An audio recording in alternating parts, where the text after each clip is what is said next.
First of all, Scott Grigg, he's running for the county tax assessor. Why don't you introduce yourself? You got 1 minute to tell us everything you can. Okay. As I said, my name is Scott Grigg. I'm running for Collin County tax collector. I believe I am uniquely qualified for this job. I have over 30 years of corporate experience. I've been serving you here in the county for the last 7+ years. I'm currently an auditor for the auditor's office. Between that unique experience, I have worked for some of the biggest companies in the world that are the biggest and best at what they do. Walmart, Coca-Cola, Aaron's, Tyson Foods. Along with that experience, I have a drive and a passion to serve. Those of you who know me, I walked many miles, wore out a couple pairs of shoes doing so. I'm there, one of the first people there every day, one of the last people to leave. I just truly have a heart for service, and I love doing this job. I never thought I would be a politician, but when I was asked to run, I prayed a lot about it, and I feel this is my calling, to be your next tax collector and make it not my office, but your office. Very good. Stop. Okay. Give the audience a little insight to Scott as a person. A short anecdotal story about what you might normally share with the public. I moved to Texas about a little over a decade ago. I grew up in a small town in Arkansas. My parents taught me what it was about to be a servant. I don't know if you guys remember back in the days when the churches used to go around and pick up the kids in the church buses. Ours was bright orange. We called them the joy buses. My parents weren't satisfied with just running one of those buses because there was kids in the rural areas that those bus routes didn't go to. My father bought an old van, put benches in the van. We'd never get away with it nowadays with the restrictions because we didn't have seat belts, we didn't have those kind of things. By the time we showed up for church, that van was full of kids that we then put on the joy bus and then went and picked up more kids. That's the kind of parents I grew up with, and that's what gave me, the example of serving, and that's, and plus the work ethic that I have. And that's what made me who I am today. Thank you.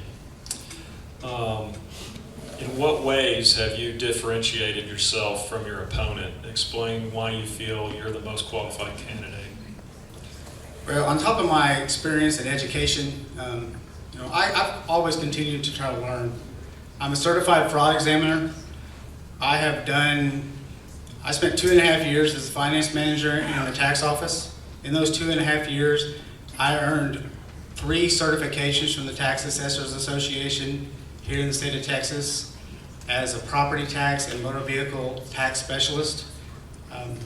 In 35 years, my opponent didn't earn any of those. During that time, I worked a full-time schedule. I was there early in the morning. I was one of the last ones to leave. I have a 100% meeting policy.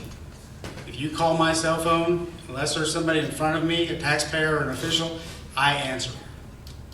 I challenge you to do that with the current office holder. We were always told to tell people if we were asked that he's somewhere else.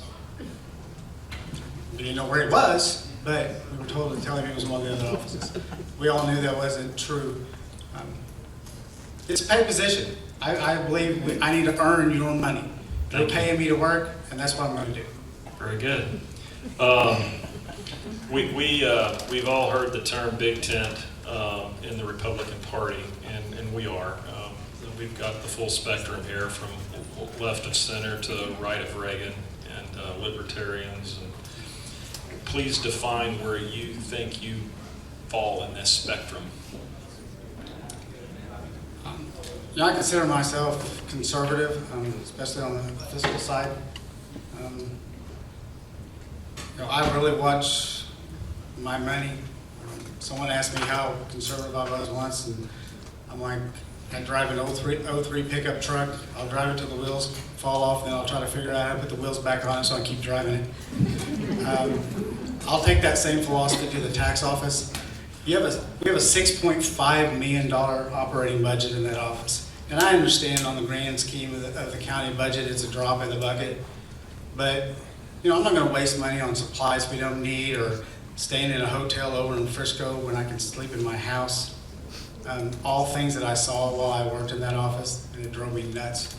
Or calling in temps that we didn't need because we already spent $250,000 on a machine that opened and processed checks what the temps were meant to do in the past.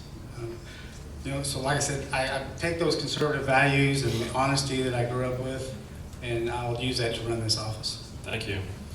If elected, give us 3 things that you will make happen. First of all, we need to update and utilize some of the technology we have available. There's a month-end process that's currently being done manually. It takes about 80 man-hours, takes 2 weeks to get it done. With the technology we have available, it can be done in about 3 to 5 hours. There's other technology that we could do, put things online where people can make requests, make payments, all done online, it's all manual. Just be more efficient. That's one of the first things that I'll start getting into place. Educate and train the staff. We just don't have the chance to, they don't have a chance to learn.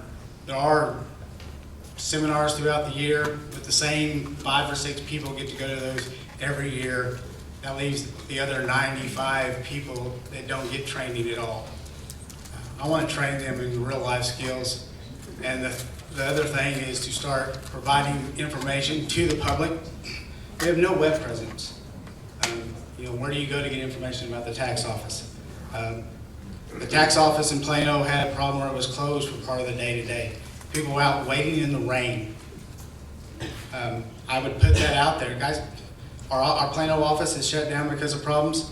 Don't show up. Thank you. And I'm going to give you one more question, even though I was told not to, because that's the kind of guy I am.